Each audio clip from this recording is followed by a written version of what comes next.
We're live, just like that. We're live. We're broadcasting on the internet. Imagine that. Imagine that. Who'd have thunk it?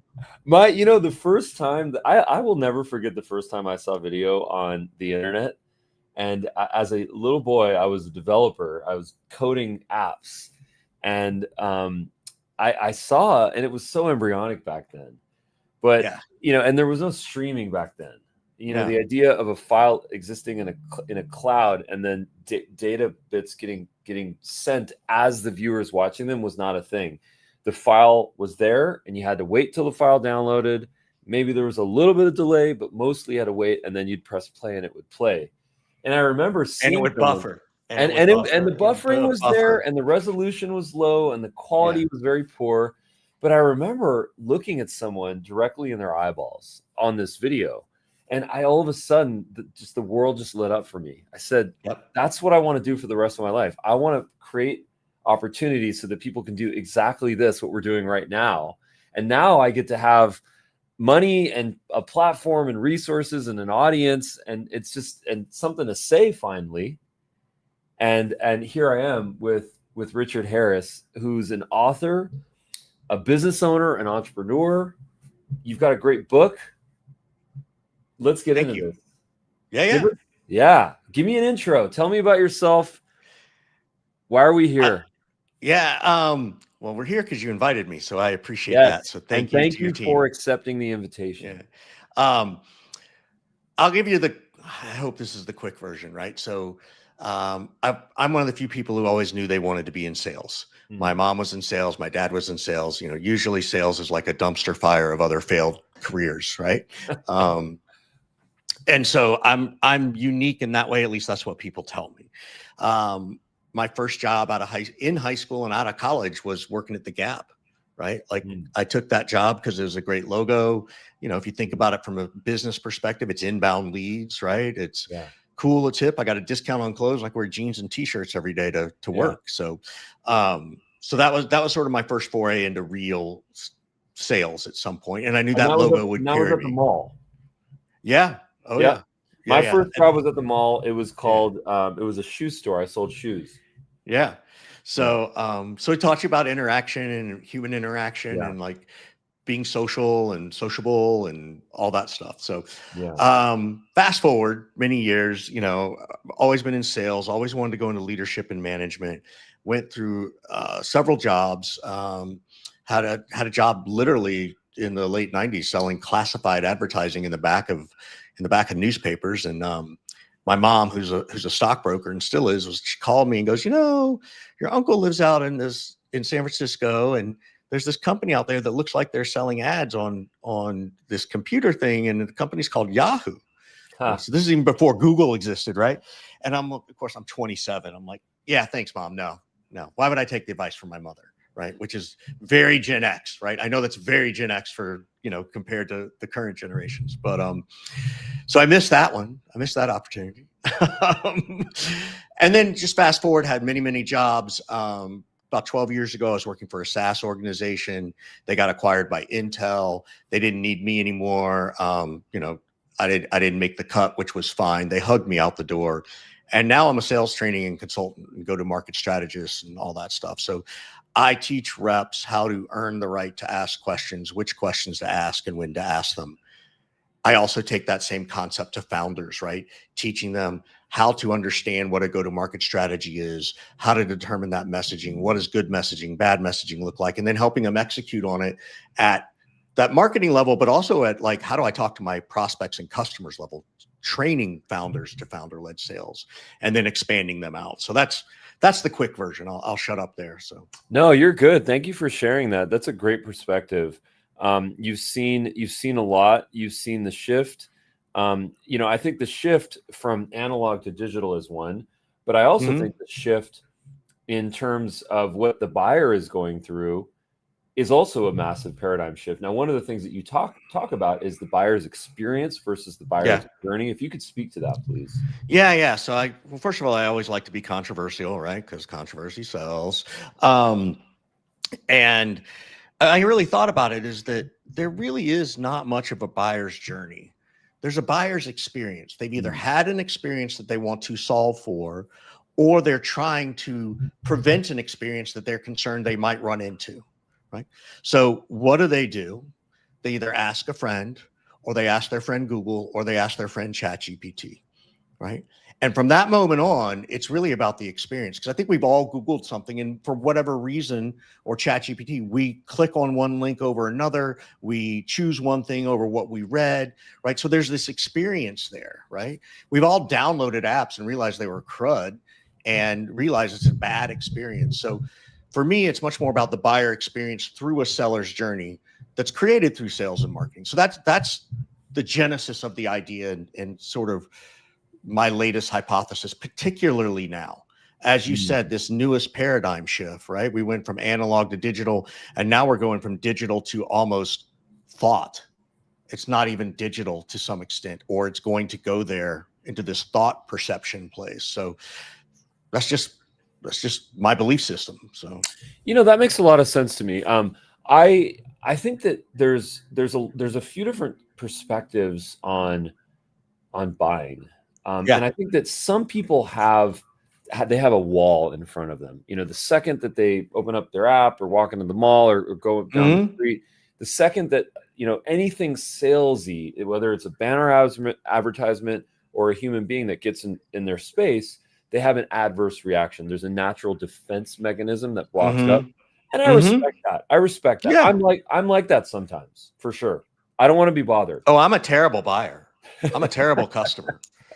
I mean, I people don't know how important I think I am, right? They don't get it. They don't know that I'm in sales. Like, it's crazy. Like, my wife will tell me to, don't do you. Well, I mean, it's like, if you're in the services industry, tip well. That's what they always say, And so we have to buy well. If we're in sales, we have to be good buyers. So we have to have good etiquette and be empathetic, so that the karmic gods don't screw us over. But the irony is that there's some people that actually love going through the buying experience. They enjoy it. I sometimes am like that. I love watching Facebook ads sometimes. Like, I study it as a science. I'll watch the whole ad. I mean, I'll go through the whole funnel just because I want to see what the ad looks like, what the landing page looks like, what the video look like. After you fill out the form, what does the thank you page look like? What does the automated email look like? Are they going to harass me on SMS? What does the phone call sound like? Because I'm learning, and many of the products that I buy are from ads. So ads definitely work on me.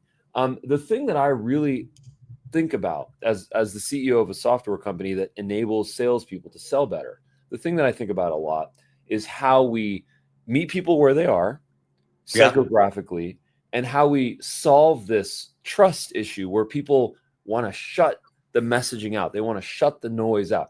How do we become value oriented? How do we educate? How do we entertain sometimes? And how do we just exchange value so that even if they don't decide to buy from us, they at least walk away with some positive experience? I'd love to get your take on this. Yeah. So one of the things I teach is, and it's in the book too, is, we don't need our prospects and customers to fall in love with us. We need them to fall in trust with us. Right. And they can fall in love with the service or the product, right? They could decide that, wow, I really do like, Richard or Sarah or whoever, right, as a human. And sometimes they become friends, right? Or sometimes they become work friends, right? Where there's a lot of trust, but you don't really know them. We're cross country, but you've had some conversations, right? Yeah. So it comes down to trust. And if you think about it, that's every relationship, right? What does a child look for in their parents? They're the ultimate trust factor. Right. In their parent. Right. That doesn't necessarily mean they're going to agree with them all the time. Right. I got a 17 and 15-year-old, but they know they can come to me. And we've had many conversations where they've come to me. Right. And I think it's the same thing with our prospects and customers, is we've got to build that trust. And I think it's a straight up conversation. I think it's straight up, I call it a respect contract, which is, look, if I'm not a good fit, just tell me. Like, I don't need to hound you. You don't need reaching out and checking in emails. I don't like to send them. And by the way, if I can't help you, please not only tell me, but I'll tell you, and then I'll tell you who you should talk to. I will offer a referral I have several friends in this industry, and we know our swim lanes, right? And that's karma. To your point, is like people remember how you made them feel as much as anything else. And if they feel like, oh, that guy Richard, was like, he gave me some referral because he said he couldn't help us, that's good karma. That'll come back to me. So that's my approach to this whole piece of trust, right? And look, let's face it. Yes, there's the I fall in love at first sight. It can exist. I know that. But before you really fall in love, you have to make sure you trust that person, right? It's the biggest sale of your life, right? I really appreciate that.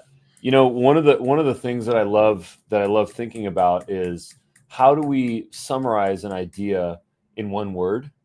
And, I have 2 kids. When I think about the feeling that they want to feel, where they can be vulnerable, receive learnings, and express themselves, is they want to feel safe. They want to feel safe. And a lot of the times, when kids go through trauma and they did not have the guts to tell their parents that something happened, they were bullied or they had a bad experience or they failed a test, it's because they don't feel safe. Yeah. And, that traumatic moment there is not when the trauma started. The trauma started much earlier, when they started to develop this relationship and this idea that they could not honestly express themselves in order to be safe. I say this all the time, and we talk about this with our kid. Like, we're big on therapy, right? Like, my whole, we're that family. When I make a mistake with my kids, I tell them, you know what? You're right. I did use the wrong tone of voice. You're right. I shouldn't be that mad. Now, granted, in that instance that I just gave, they're telling me they don't like which meant that way earlier in their childhood, I was like, I'm going to make mistakes. Like, I'm going to do the best I can. I have no desire to hurt you. I have no desire to make you look foolish or embarrass you. Like, that's not it. Yeah. But if I make a mistake, I'll own it. And you're welcome to tell me I'm making a mistake. Right. And I think that in this child-parent relationship, that's where that stuff happens.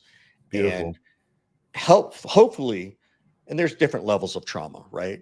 Hopefully, even in whether it's the I failed a test trauma versus something really bad happened to me trauma, hopefully we've planted enough seeds that they can feel comfortable, right? So important. If we can do that with our kids, with our friends, with the guy that's going through a hard time that we knew from high school, shouldn't we also do that with our clients? Shouldn't we do that with our you would think it'd be even easier. You would think it would be, right? Like, the problem is, and I know you're a student of all this stuff, and I do some stuff on transactional analysis, right? And the ego states, is that we all have a child ego. That's where our emotions are, right? And it starts with, I want it. Right? Like, I want to solve this problem. I want to talk to you. I don't want to have this problem. The challenge is that as a sales rep, because we've been conditioned through parenting, we often unintentionally walk in as a child ego state of, I don't want to upset this. I really want this deal. I really want that job. And so we end up unintentionally putting that other person, our prospect, too high up on a pedestal, right? And there is value to making sure you're on the same pedestal as them. That doesn't mean you don't show them respect, though. Showing someone respect doesn't mean that that they have more value than I do, right? As a prospect, than I do as a salesperson.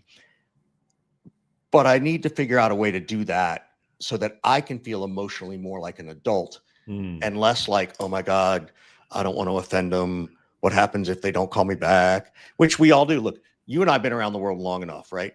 We know this is what to do, right? We know this is what to do.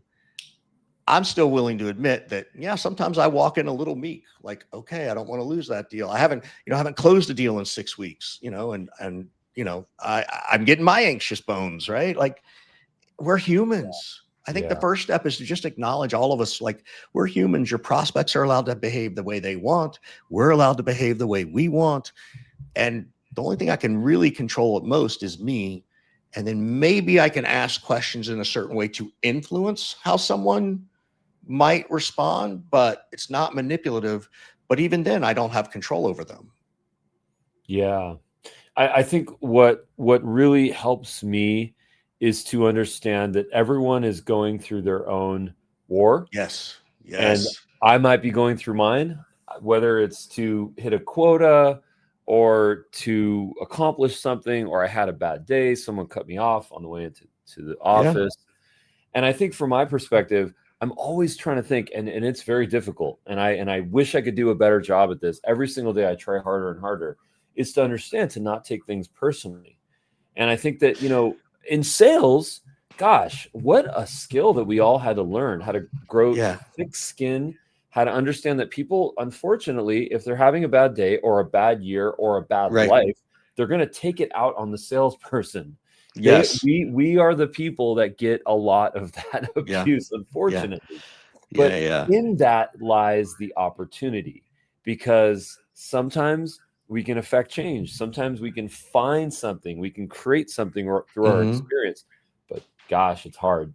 So here's how I learned this in therapy, right? As as my therapist taught, right?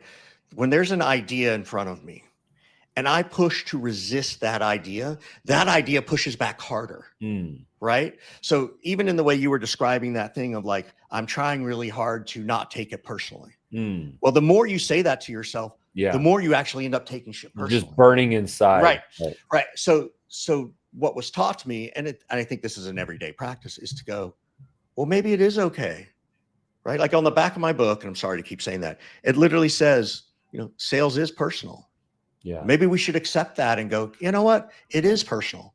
And it's okay if it frustrates me. And it's okay if it, if I don't, not that it's okay to not hit my quota, but it's okay to feel bad that I don't hit my quota versus, oh my God, I didn't hit my quota. Why do I feel so bad about hitting now I'm like piling on, right? So I learned this in therapy on my own personal life, but then I realized I was doing it in business and in sales of like, I'm pushing too hard. And I think that also happens specifically in sales around objection handling. Right? Someone brings up an objection and we're taught to handle it. Here's the big book of objections. When they bring up the competitor, this is what you say. And as my wife says, don't handle me. Nobody wants to be handled. And I'm like, yeah. So I flip that into, well, we should marinate in that objection. Oh, you like that about the competitor? Totally fair. Just out of curiosity, how important is that part of the competitor's feature to you making this decision or not? Right? That's what I need to know. I don't need to run off to product and say, we're going to lose this deal. I don't even know how valuable that is. So we need to spend some time marinating in there, and it's vulnerable and it's scary. And it's way better than, oh, you like them? Well, here are the 4 things we can do that they can't do. That's not where, as you said it a minute ago, we have to meet them in their headspace. We have to meet them where they are. That's not where they are. They're not there to hear why we're better. They're there to understand why they should listen to us in relation to where their concern is coming from. Yeah. I really like how you frame that.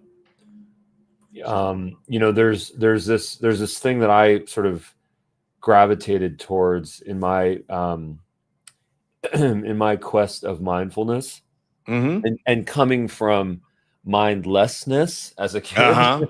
Me too. There's no better place. I was mindless as an adult early on. Like when I say mindless, I mean like riding BMX bikes off the roof.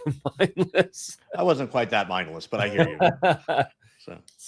But there's no better place to go to mindfulness than from mindlessness, because at least there's no worse place that you can go. But the takeaway here is the idea of being the observer. And when you observe something, you get to observe not only your emotions, but you get to observe the person's emotions. This could be the prospect, this could be the irate client that wants to fire you. I love that. I wrote this down. Yeah. And when you become the observer, all of a sudden you can gain awareness of it. And now you're just a webcam. You're sort of a security cam watching the whole thing. You detach yourself from your egos and your trauma and your childhood pain of being rejected. Maybe you were rejected as a kid. Maybe you weren't accepted into a club by friends, by parents, by siblings. That stuff comes out in conflict. And I tell you, becoming the observer is the one piece of advice that I have been able to sort of not only practice, but also now finally give. And it's something that I have to continually try to remember to be the observer, because then all of a sudden, guess what? We get to use our prefrontal cortex and not our amygdala and turn into that reptile brain. Could you mentioned a couple of things which I really gravitate towards.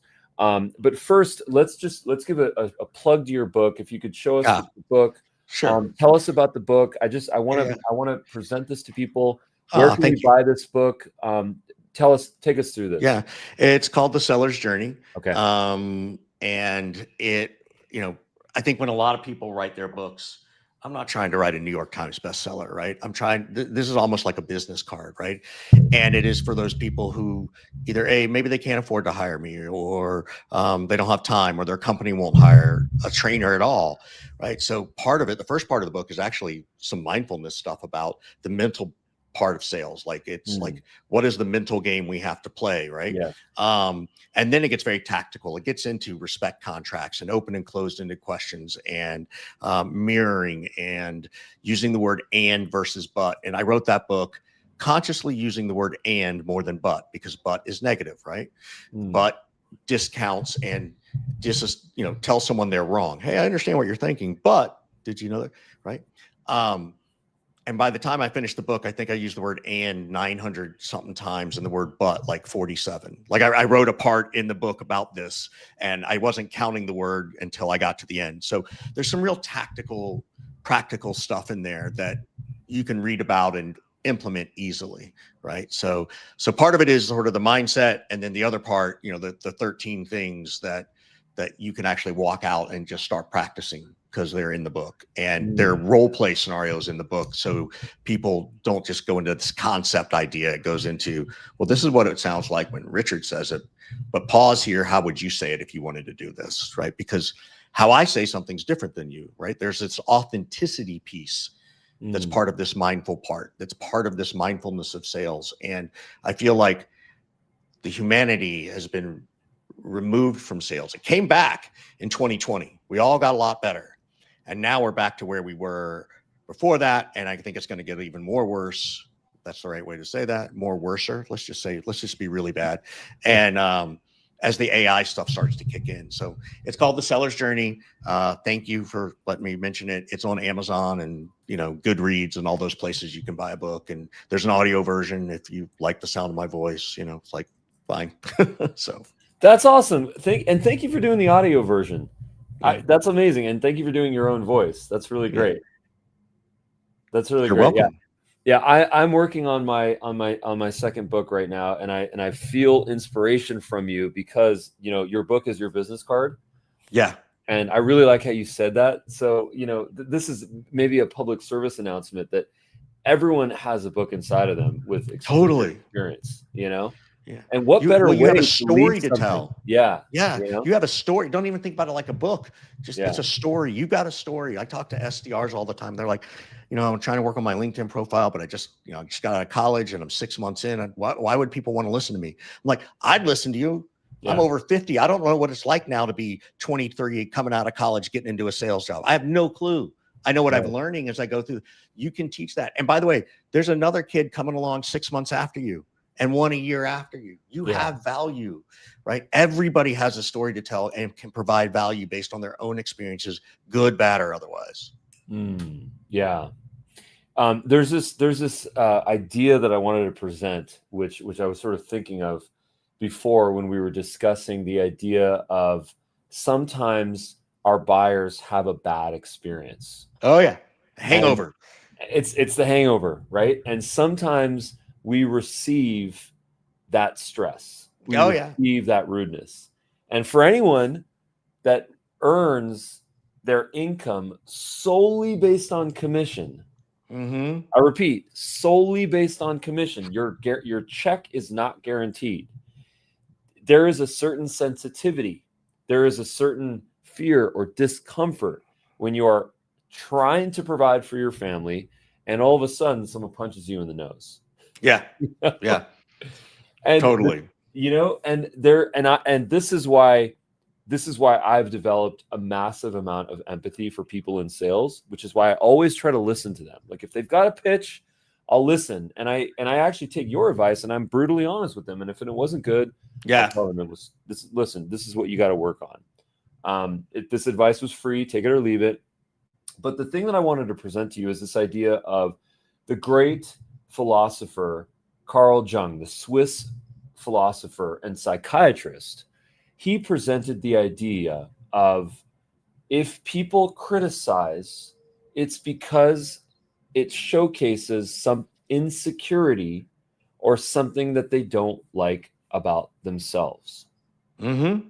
So I'll repeat that. If someone criticizes you, it might be because they have an insecurity of it, or they might have a weakness, or they might have an unsolved trauma about this. Yes. I realize that because I don't like it when my son doesn't make his bed in the morning. Right.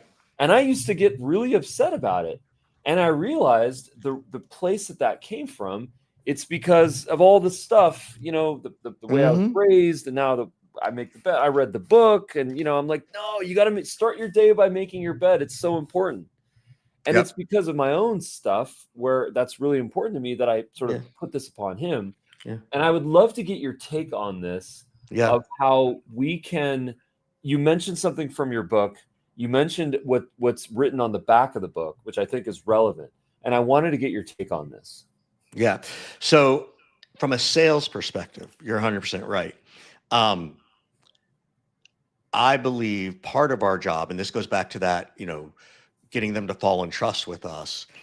Our job should be to help our prospects and customers reduce the anxiety they feel in making a decision. We certainly want them to choose us. What I've done with everybody, I think you mentioned this earlier, and say, you know what, I help them reduce the anxiety. You know what, they chose my competitor. Of course I don't like it. Of course I'm going to get upset. Of course I'm going to be emotional. Of course I'm going to take it personal, right? All those things.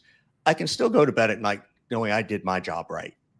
And that's what matters to me, right? I want to go to bed knowing I did my job right. I want to know I'm going to bed knowing that I asked all those tough questions that my VP of sales on the 28th of the month is going to ask. And I'm going to be like, I asked that question. This is what they said. Now, what do you want me to do? Because if you want me to email them 4 more times, you can email them. Right. So I can, and to your point, that VP of sales is getting pressure from the top down. They're having their own traumatic experience, right? Totally fair. I still have to do my job well enough that I can navigate the emotions around me coming from different places from a sales perspective, whether it's my prospect, my customer, my peer who could be a backstabber, or my peer who's really down because they're not hitting quota, or my peer who's bragging and coasting and Cadillacing around the bases because they crush quota, or my VP of sales or my director or my CEO or whatever, right? I've got to make sure I do all the right things that I can keep them at a healthy distance. And to your point, recognize they're allowed to have their own experience, right? I don't know if you've read this. Have you read the Just Let Them book? Just Let Them. We got a book right here. No, I have not. Okay. Go get it today, you know, after you read my book, of course. But no, seriously. And it is exactly what you said of, he is on his journey about making the bed. I'm on my journey. How do I just let him be him? But then also, how do I let me be me? Right? How do I kind of do what you said, which is, wait a minute, that's not about him. That's about me. Right. And so it's a great book, and it's written, I can't remember the woman's name, but she's brilliant. Now, is it a book on parenting? It is a book on life. Perfect. But she is a parent. She has 3 daughters, and 2 daughters and a son. And she talks about, I'll plug this for her. She talks about in the beginning of the book, like, her son wasn't going to go to prom. Meanwhile, she'd had daughters who did prom, and 3 months ahead of time, they knew what they were doing. 2 weeks before prom, everybody decides they're going to go to prom. And she's like, I need a corsage, and I need this, and I need this for you. And I need that. And he's like, what are you doing? And like, you know, she goes and buys a corsage, even though he says he didn't want her to. They show up to the little pre-party with the parents, and she realizes that his date made her own corsage. So here she was, like, not letting them be them and have their own experience, right? And we all do this. Like, we do this as parents. We do this as salespeople, right? Like at the demo mode, like maybe we don't do a great demo or something like that. So, and finally one of her daughter pulls her aside and says, Mom, leave them alone. Like, just like they were going to go, it started to rain. Nobody had umbrellas, right? They didn't have dinner plans. All the moms and dads get on the phone to try and get a reservation for 20 people the night of the prom because nobody planned ahead. And they're like, we're going to go to this taqueria, and all them up, but only 10 people are sitting there. And the daughter's like, Mom, stop it. Like, what are you doing? And that was her epiphany. And I just love that. But she has tons of these stories, and she talks about it in a business perspective. But anyway, that's beautiful. I mean, letting someone discover stuff on them by themselves. Yeah. There's a magnificent idea in that. And whether it's a parent with a child, or whether it's a salesperson with a prospect, having someone self-discover is powerful because it feels empowering. I really like to do that. I like to consume all the information and make my own decisions. Yeah. And this goes back to the example. So here's the theory, and the examples we've been talking about is, you mentioned earlier, someone had a bad experience, right? Like, I get this a lot. We had this really bad experience with a sales trainer, right? And if they come off grumpy to me, according to this theory, I have to let them be grumpy for a bit. Just let them, right? And then when they stop complaining, which they will at some point, I say, great. Well, what do you want to make sure I don't do that they did? Because I don't need to repeat some bad experience. And now instantly it's changed, but I had to let them be them. And I have to let me be me and feel like, wait a minute, why are you punching me in the face? I didn't have this problem. Right. But calming myself down. Right. And there's been the occasion where, like, someone's told me, well, our last trainer cost X, and that was way too much because we thought it was a terrible training, so we think you should discount. And because of who I am and my snarkiness, I'll be like, well, wait a minute. What happened when you called them back to ask for a discount because it didn't go well? Did you ask them for some money back? And they're like, no. And I'm like, well, why are you asking me to pay his debt? Right? Like, there is a moment where I can do, and I'm a solopreneur, I can say that kind of stuff. But there is that moment, and we all have that emotional, like, I wish I could say this back, right? But that's sort of there's a balance you got to find that's the right way of maybe what you and I are saying, but then you and I both recognize people have jobs and they report to people and they have quotas that are different than you and me. So we can get away with something a little differently, but there's still a professional way to do that, in my opinion. Yeah, well said, and agree. We've got a comment from Marilyn Devonish, who's actually a longtime client of Dubb. She has been on our software platform for almost half of a decade now. And when I was in London, where she lives, I reached out to her and we met. We did a podcast, which we are publishing on the Connection Loop podcast. So Marilyn, look out for that podcast. That was great. I have a question from her. It was nice. I was once told. Oh, okay. So I'll let you read this. Yeah, it says, well, I figured, I was once told in sales that you may have to ask for a sale up to 20 times. Felt like a lot. Would love to hear your take on general sales cycle. Answer to that is yes. And I have a different opinion in some cases. So by the way, that's an example of me not budding. Yes. And right. Because Marilyn, your experience is your experience. When that happens, that is a big road sign. There's not a roadblock. It's a road sign. It means there's a detour you're going to have to take, and then you can get back on the highway. It means there are still questions that they have. So this is how I address that, Marilyn, and to anybody. Particularly after every first meeting, I'll say, hey, Marilyn, I know we get off this call. You're going to go take this back to your team. Hey, Marilyn, who's the most skeptical person on the team, and what are they going to be skeptical about? I don't need Marilyn to tell me who the decision maker is. It doesn't matter. That stage, decision maker doesn't matter. I'm not going to do any decision maker anywhere till I get through all the skeptics. Now, if I teach this a lot, and it changes the conversation entirely, because now Marilyn's going to tell me like 4 or 5 things. I'm like, oh, great. So Marilyn, would it be helpful if I share this story with you so you don't become a ping pong ball, going back and forth? It's a very similar question to, well, if they were here, what would they ask? But that's too generic. I like that word skeptic very specifically. So anyway, so that's one way.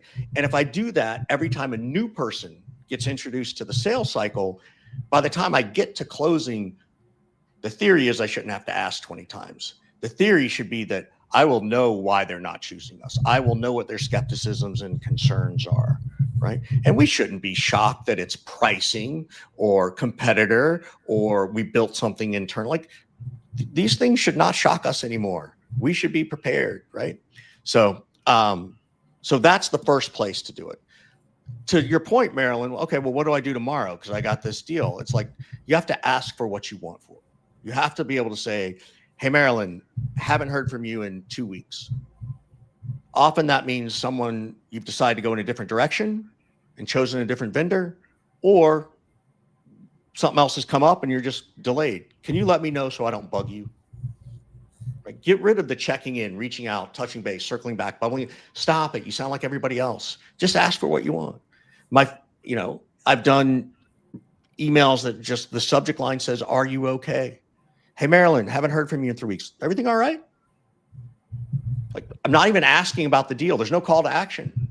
I'm just trying to be a human. Mm. And then the other one, my third one that I really like people to do is called status update requested. Like, hey, Marilyn, subject line, status update requested. Hey, haven't heard from you in a few weeks. I don't need to bug you. What do I say? I say, I don't need to waste the real estate space in your inbox with emails you no longer want. Can you just give me a status update and I'll adjust accordingly? So it's a simple way to ask for the no without a no. And then at some point I will ask for a no. So I think that's part of it. I'm going to shut up in a second. Last thing, Marilyn, you're good. If you're asking 20 times for the sale in the right time, in the right moment, depending on the client, the prospect, the customer, sales cycle, all that stuff, rather than asking 20 times for the yes, should we ask 3 times for the no? Mm. So that nothing will exhaust the spirit and will of a salesperson more than chasing maybe. Nothing. And if I'm doing something 20 times, I'm chasing maybes. And I may not want to lose that deal. And it could be one of my last 2 deals in the quarter. And I don't want to close it out because my boss is going to ask me what happened. And, I got it. I get it. But sometimes we got to get the answer. We need the answer we need, not the answer we want all the time. Mm. Okay. Well, Right, no, you're good. You're good. That was a nugget. There was some nuggets in there. One of the nuggets that you said, Richard, was this idea of, there's nothing that will basically demoralize a salesperson more than chasing maybes. Oh, yes. Chasing maybes. That sounds like an Oasis song. It does. So I have a good friend of mine is a musician, and he wrote a song called "Chasing Happiness." Yeah. So right? I'm a musician, and I'm going to write yeah. a song called "Chasing Maybes" because there you go. It is absolutely daunting and it's demoralizing. Yes. And, I like the idea of saying, "Is this not a good time? Can I assume that you're not interested and I should take you off our list?" I like the breakup emails. Now, I don't go for them early. Obviously, I like what you said, which is asking for no 3 times instead of yes for 20 or maybe for infinity. Yeah. But I like the idea of getting some idea of where they're at, because that's why that status update request, it's so impersonal. You're not asking about them. I'm not saying, hey, have you made a decision? When are you making a decision? Hey, just tell me the status update. Right. Like, it's very static and it's less emotional. And hopefully at that psychological level, they'll feel more comfortable telling. I really appreciate that. Yeah. One of the ideas that my friend Russ Johns talks about, who's actually a coach, a Dub coach, he says it's better to engage and attract versus chase and repel. And I think that's so good. Oh, I'll repeat that. Thanks, Russ Johns. Yeah. It's better to engage and attract versus chase and repel. Yes. And I think that, the old school brainwashing in sales told us to never give up. And, 16 no's or 60 no's and, always be following up. And my goodness, back then they didn't talk about value. They didn't talk about empathy.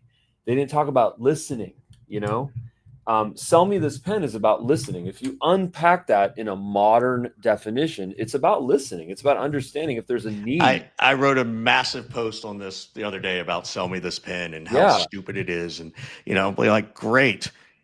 here's your pen, break it. Guess you need a fucking pen. And I posted on it, and then someone said, who uses pens anymore? And I was like, yeah, exactly. Right. Like, I'm like, you know, like, I'm like, right. oh yeah. So, hey, now it's iPhone 17s. Right.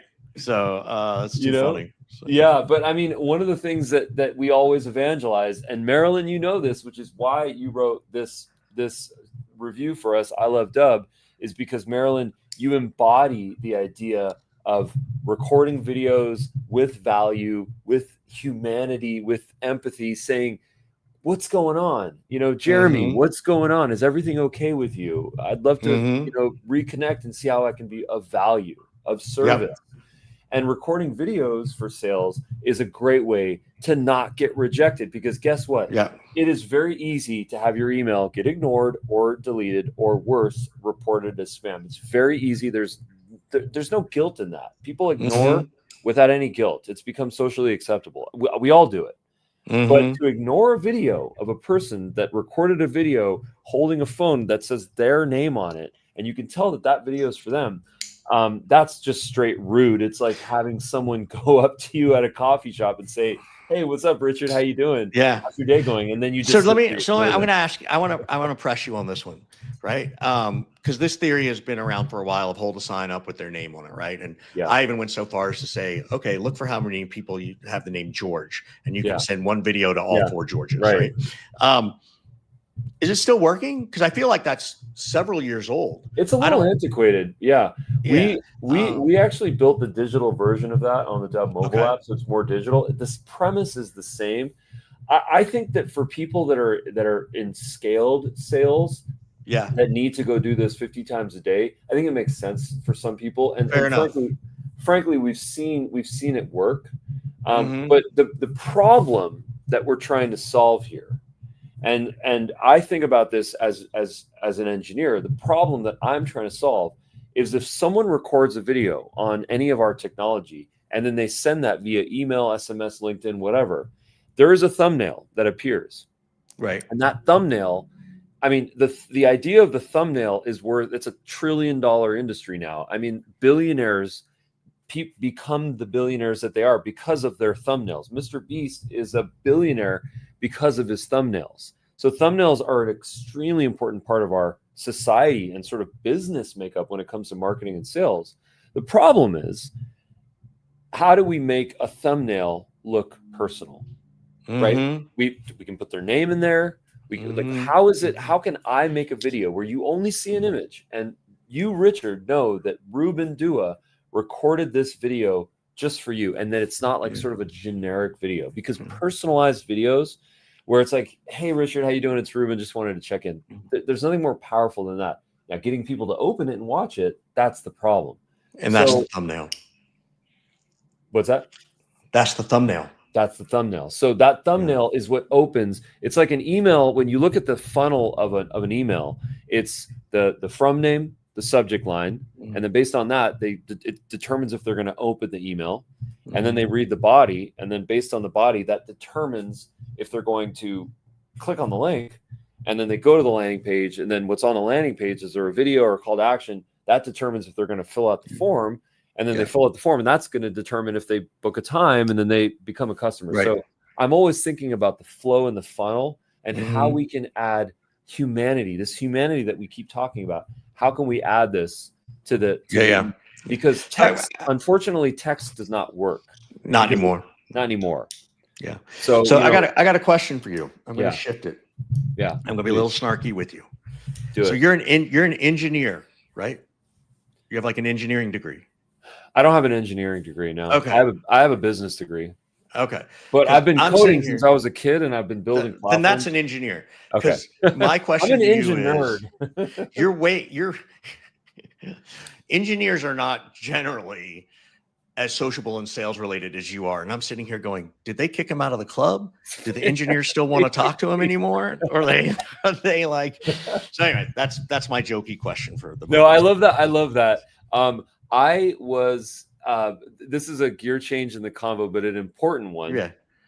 But it's about understanding your customer. Oh, nice. I like that. I want you to speak to that. I will quickly say, though, that I suffered from severe amounts of stage fright, fear of communicating to large groups. Forget being on a stage. Just being in a group, like getting in the boardroom and just presenting with a whiteboard behind me. I had a massive amount of fear in that for some reason, and I had to work through that through Good a for lot of you. repetition, a lot of understanding of what acceptance and self-expression. And and I can tell you what helped me solve this, that it's not about me, it's about them. And the second that I realized I was detached from my ego and I said, I'm here to help people. And if I don't help people, I don't really enjoy my life. Like nothing makes me enjoy my life more than connecting with people and helping people. So if I don't like get confident and do my reps to go do that, then I'm never going to be able to fulfill my purpose, which will ultimately lead to my demise. I'd love to get your take on that. So I think you just nailed understanding your audience, right? And if you and I go into a sales conversation with another salesperson, that's a much easier conversation. It probably flows a little more natural. They understand the concept that you're going to ask questions, right? They get it. If I'm going into a tech-minded person, a CTO or developer, I'm trying to show them that I want to understand their world. Their version of that, though, often feels like I'm trying to prove that they aren't smart, right? Because they are smarter than me when it comes to the tech side, and they feel like it's an interrogation, which they don't want. So just understanding that nuance, as much as I was joking about this, right? And then you sharing your story about that, like it's about the audience and making sure you understand how to earn the right to ask the questions before you just ask the questions, right? If you tell a CTO or developer within 1 minute of your first conversation with them of like, hey, Mr. or Mrs. CTO, if we can't help you, just tell me. I know you don't want to hear from me if you don't want that. I don't want to bug you. And you'll literally feel and see the pressure start to release from them of like, okay, I can start to maybe trust this person. Doesn't mean they do, but they'll at least appreciate the fact that you said it, because they don't want you to do that. And they will slowly start to share, right? And in that instance, again, with a CTO, tech-minded person, you might need to ask 1 or 2 questions, and then you might need to pause and say, hey, I have more questions for you, but I want to pause and give you space. What do you want to ask me? And let them have a little bit of time and control. That's very different, I think, than if I'm talking to a VP of sales who knows I'm trying to do discovery, and therefore theoretically they shouldn't be annoyed. And if they are annoyed, I'm like, well, that's why you're hiring me, to train your team. So I can't say that to a CTO, right? I'm also not training their team, but that is how I see that piece of like understanding your audience. Yeah. Well, I mean, you said the key word, it's like listening. Yeah. You've mentioned that word a lot. And I mean, that is a skill. Totally. Speak to that. How can we be better listeners in sales with the art of persuasion? Yeah. So the first part of this, when I talk about active listening, is it's about getting people to fall in trust. Well, fall in how trust, do we, not fall in love? Yeah. So if we listen, they'll trust us. Therefore, in a good sales world, I already know the pains of my prospect or customer, but I want to ask them for 2 reasons. One, I don't need to come in as a know-it-all and say, I bet this is your problem and this is your problem and you're missing quota and your team's, suffering morale. It's like, why are we even having this conversation today? Like, what's happening over there? Right. Well, let me know help me understand. Right. And just start to listen. And then I can dig deeper into that. Right. As part of an exercise that I do when I do this with people is depending on the demographic, we either talk about a Taylor Swift song or Billy Joel song, and I'll say, great, pick a song. And I'll be like, great, what's the 3rd lyric? In the 2nd verse, what's the 5th lyric? And they may know these words by heart, but they don't know that fast, that answer. They have to stop and think. And that's the same thing you're doing in a sales conversation. Except the difference is, in a lyrical conversation, you actually know the words. In a sales conversation, you don't. So you got to listen harder than you do when you're singing along to Billy Joel or Taylor Swift or whoever else it is you want to listen to. I think there's a lot of software now that records the conversation. Oh yeah. In Zoom, and then it gives you an analysis. And there was a study that I was reading about for this, where they did a study on a large amount of sales reps, and the ones I want to know that study when we get off this. So let me send it to me. You already know it because you embody it in so many ways. But the study basically said that of the people that close the most deals, they ironically speak less than 50%, sometimes 20 to 30%. And most of it was rooted in listening.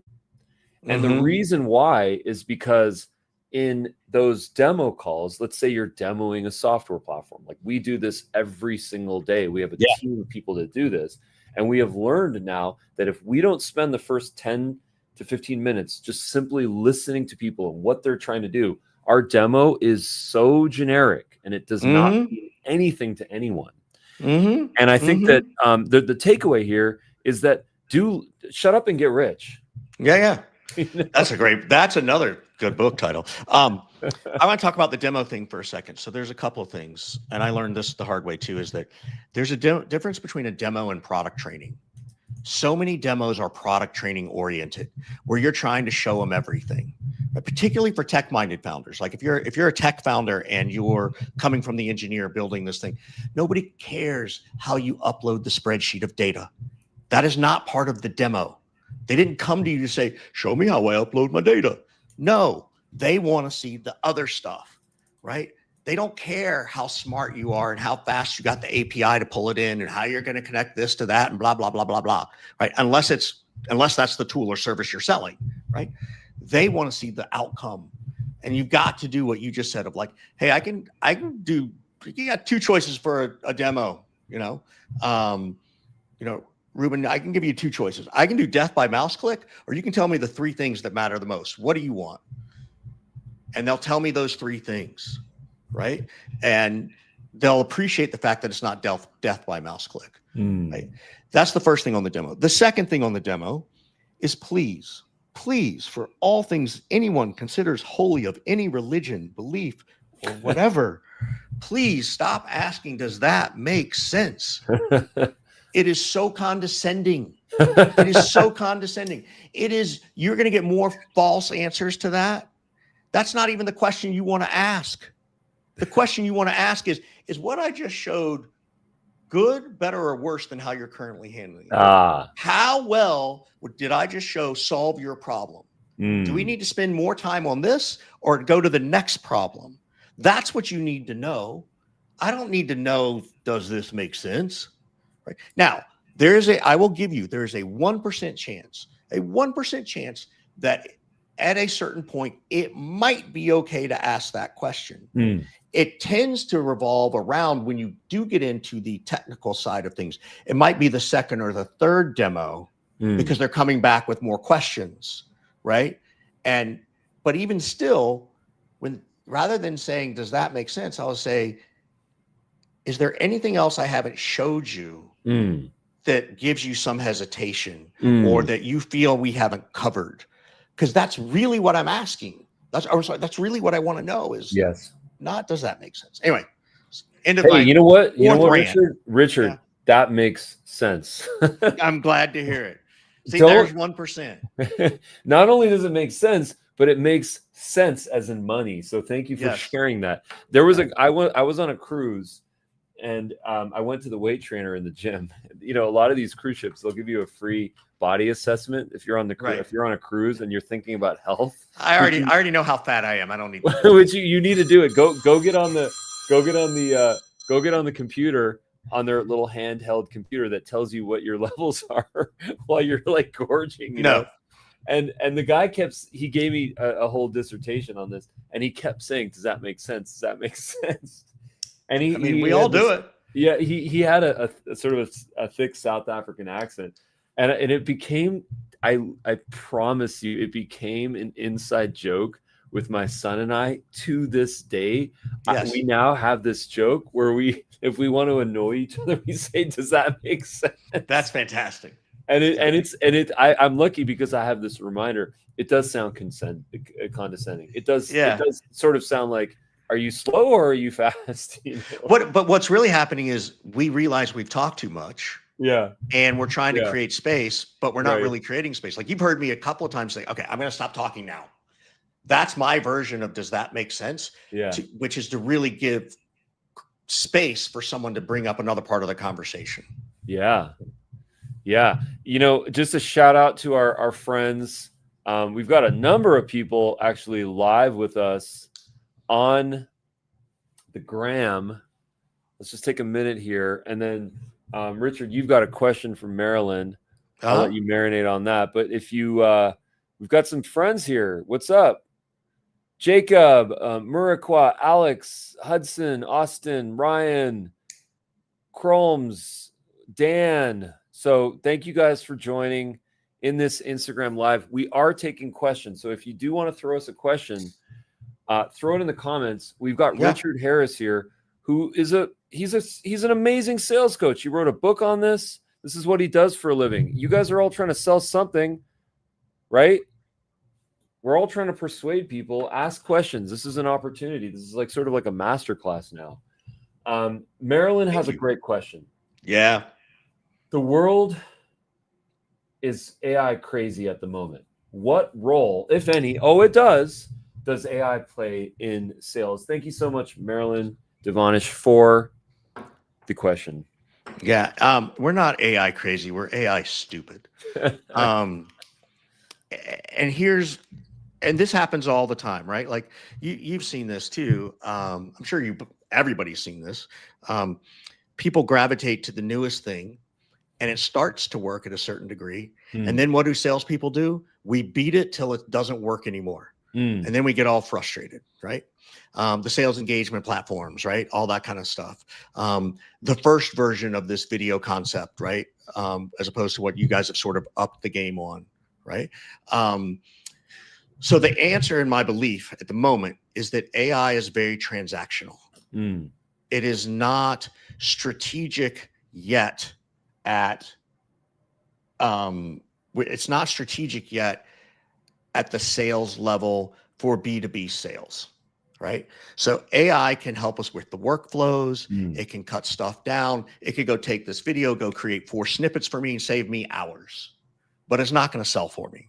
It's going to enhance my ability to sell, right? It's going to make it easier for me to go do things, right? I can use AI strategically to go run the analysis of a tremendous level of data so that then, I wrote about this earlier, you can go run all this analysis in Excel or Google Sheets or whatever. And I'm exhausted after the hour of getting the data lined up, so exhausted that I can't even stop to think about, well, what do I want to do with this data? Well, now AI can go crunch the data set for me, maybe even give me a couple of ideas of what to do.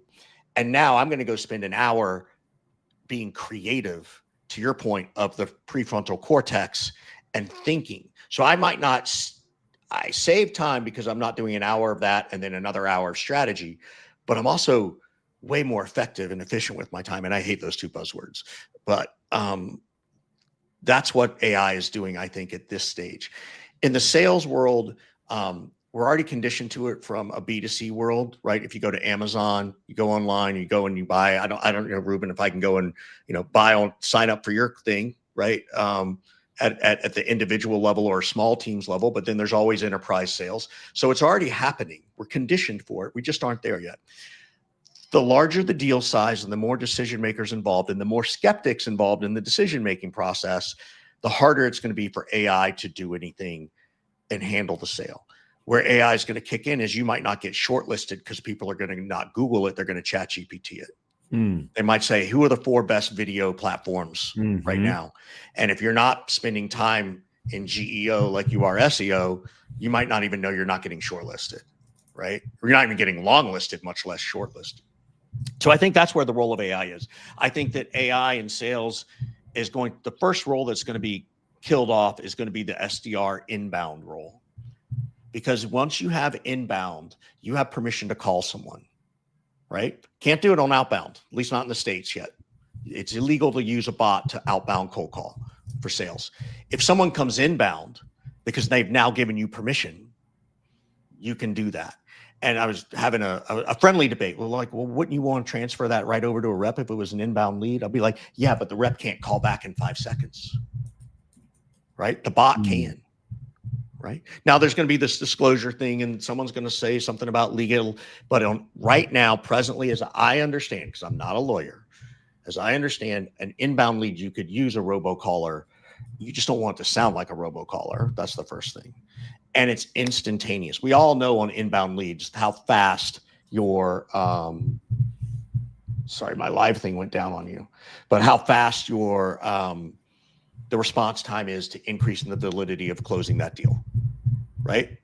That's the key. So if I can have a bot do that, then I'm all for it. So that's where it's going to start. Then I think it will start to go up market from there.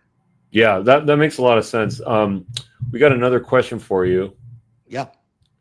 This is I'm watching on LinkedIn right now, a business platform. Any tips on how we approach soft conversational sales?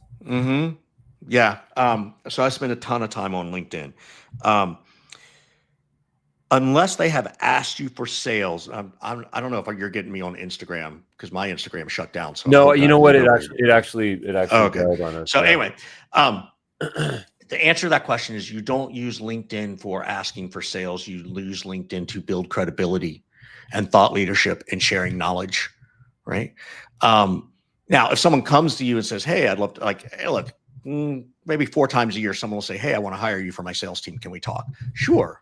But I immediately send a calendar invite, right? I'm not doing discovery and text. So for me, that's how I engage LinkedIn. If the question though, if the question behind that was, "Hey, how do I get more leads and prospects to respond to my in-mails and my connection requests?" If that's really where that question was coming from, then the answer to that is you haven't earned the right to ask for a meeting, right? Don't pitch slap somebody. Don't invite someone to connect. They connect and then you pitch slap them. That's not what they're there for, right? Don't do that. You're there to establish credibility. You're there to say, "Hey, thanks for accepting my connection. By the way, this is what I do for a living. I'm not pitching you." And you literally said, "I'm not pitching you. Is it okay if I ever come to you every now and then just to ask a question so I understand what's happening in the industry from your perspective?" That to me is what you're trying to do. Well, right? I think it's also just going to make the platform just more enjoyable for all of us. Yeah. We all know that LinkedIn. We've ruined it. Salespeople have ruined it. Yeah, it's just become the ultimate pitch fest. I don't know. Right. How anyone can use DMs in LinkedIn anymore. It's almost doesn't make. It's just value. I do it. Like I'll send a message to someone that says, "Hey, I really liked your comment on that." Yeah. Or, "Hey, I really liked your post," or that kind of stuff. Well, that's good. Thank you for doing that. And I don't. Now here's the part where I'm a bad salesperson. I don't sit down and take a note and say, "Gosh, I should try and re-engage with them in 2 weeks." I probably should do that, right? Now, re-engage doesn't mean ask for a meeting, doesn't mean anything else. It might be, "Hey, I was thinking more about what you said. What do you think about this?" "Okay, thanks." Right? Like you're building you're earning the right to ask for that meeting or to sell them at that point. Well, Sales Navigator it's a good tool still. It makes sense because you can save leads. Does that make sense? I think so. You know what? I would actually suggest that you get sometimes they have a free trial if you haven't done it before. I would suggest that you get the free 1 month trial or 1 week trial and just see if you can go do exactly that one thing, which is to search for people in your ICP, whoever that might be, is like a VP of sales or a CEO or something, and then heart them, save them, create the list. That way you're focusing on the people that are in your target audience. I've enjoyed using Sales Navigator. I've had it and then I've canceled it, and then I've had it and then I've canceled it. So LinkedIn is it's a moving target for sure for me. Yeah, and I don't use Navigator. I don't need it. Right? I can go run that list. I'm sure in Navigator, to your point, I guess I could probably save that list. I think for me, I'd have to slave the URL onto a Word doc and, be stupid about it. But yeah, I don't use Nav, but I don't need to. Like I don't mean that condescendingly. It's like in the way my business operates. That makes sense. I haven't built it around Navigator. Right. But if you like Navigator, Morgan J. Ingram's the guy. He's a sales trainer, sales guru, and he does classes on how to use Navigator the best way. Like, so, follow those people if that's your thing. There you go. Well, listen, Richard, thank you so much for your time. We talked about building trust in sales. We talked about not pitch slapping, pardon the term. We talked about empathy. We talked about being the observer. We talked about your book. We talked about you and what you do. Please close us out. Where can people learn more about you? All right. This is the crazy one.